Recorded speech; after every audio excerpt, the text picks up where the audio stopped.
যে বন্যার কারণে যে ক্ষতি হয়েছে তা অপূরণীয়। আমার ক্ষতি হয়েছে প্রায় 20 লক্ষ টাকার উপরে। লক্ষ লক্ষ টাকা ক্ষয়ক্ষতি হয়েছে। নোয়াখালীর বেগমগঞ্জ উপজেলা সহ কয়েকটি উপজেলায় বন্যার পানিতে ডুবে গিয়ে 14টি রাইস মিল ডুবে মিলের মোটর, ধান আউল সহ প্রয়োজনীয় মালামাল নষ্ট হয়ে এতে কোটি কোটি টাকার ক্ষতি হয়। বর্তমানে মিল বন্ধ থাকায় তারা অনেকেই দিশেহারা, আবার অনেক মিল মালিক ব্যাংক লোন নিয়ে বিপাকে পড়েছে। সরেজমিনে গিয়ে দেখা যায় বেগমগঞ্জ উপজেলার জননী auto rice mill, Amanat auto rice mill, Nazimia auto rice mill সহ মোট 14টি অটো রাইস মিল বন্যার পানিতে প্লাবিত হয়ে মিল মালিকদের এই ক্ষতি হয়। চলমান ভয়াবহ বন্যা পরিস্থিতির কারণে সরকারের সাথে ফুড কন্ট্রোলারের মাধ্যমে চাউল চুক্তি সম্পাদন করতে পারে নাই অনেকেই। সরকারের কাছে সময় চাইলে ওনাদেরকে সময় দেয়নি বলেই জানান জননীয় অটো রাইস মিল মালিক মোহাম্মদ নিজামুদ্দিন।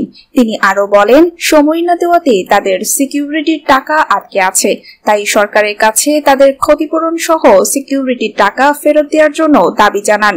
বাংলাদেশ অটো মেজর আর্সিং অনার্স অ্যাসোসিয়েশন নোয়াখালী জেলার সভাপতি এবং কেন্দ্রীয় কমিটির জয়েন্ট সেক্রেটারি আকবর হোসেন বলেন, ফেনী, নোয়াখালী, লক্ষ্মীপুরে ভয়াবহ বন্যার কবলে প্লাবিত হয়েছে।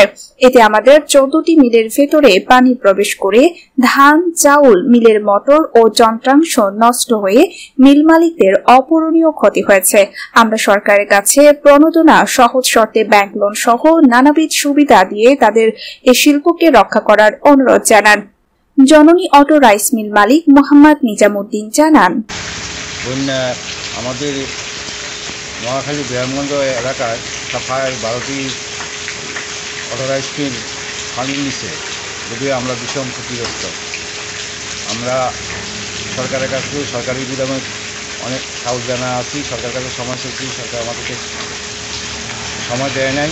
আমাদের এখন সিকিউরিটির জন্য আমরা সাংবাদিকের আশ্রয় নিচ্ছি।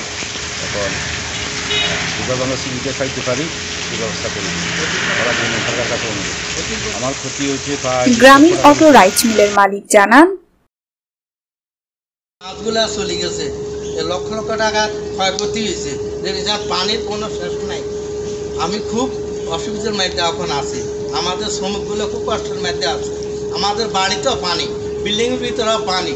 আমি 7 দিন আশ্রয়কেন্দ্রে আসছিলাম ভাই, আশ্রয়কেন্দ্রের পরে আমি বাড়িতে গেছি, এই দুটো পানি দাম দিচ্ছে। মোটর বড় একটা মোটর দাম 1 লাখ টাকা, এই মোটরগুলো সব ভিজে গেছে, পানিয়ে তলায় গেছে। আর বাড়িতেও পানি, মেইলের ভিতরেও পানি।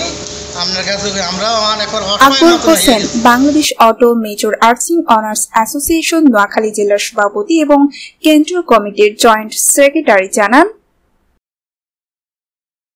দুঃসময়ে আমরা আমাদের যে একটা মিলে 40-50 জন কর্মজীবী মানুষ রয়েছে, তাদের এখনও মিলগুলো চালু করতে না পারায় তাদেরও দশা অবস্থা আছে। তাদের জন্য যদি কিছু সহায়তা করা যায় সেটা কল্যাণ করা হবে বলে আমি মনে করি, এবং তার সহায়তা হিসাবে হলো তাদেরকে কিছু দেওয়া দরকার আমি মনে করি। বন্যার কারণে আমাদের এই যে ক্ষয়ক্ষতি হয়েছে, পানি উঠে গেছে, পানি নামার পরে এখন এসি রেনোভেশনের কাজ হচ্ছে। এই কাজ করতে গিয়ে আমরা হিমশিম খেয়ে যাচ্ছি, আমাদের ক্ষতিগ্রস্ত আছি। সেই কারণে আমাদের ফাইন্যান্সিয়ালি একটু খারাপ অবস্থা রয়েছে। সরকার যদি আমাদেরকে এই ঋণ সহায়তা দিয়ে কিছু সহায়তা করে, তাহলে আমাদের মিলগুলোকে চালু করে আবার পুনরুদ্ধার চালু করতে সক্ষম হব, এবং কর্মজীবী যারা যেগুলো মানুষ আছে তারাও তাদের কর্ম ফিরে পাবে, তাদের পরিবার নিয়ে জীবনযাপন করতে পারবে। মিশন মিলগুলো বন্ধ হয়ে গেলে এই যে সকল কর্মজীবী যারা রয়েছেন এই বিশদ মিলে তারা বেকার হয়ে যাবে, তাদের দৈনন্দিন চলার অবস্থা থাকবে না।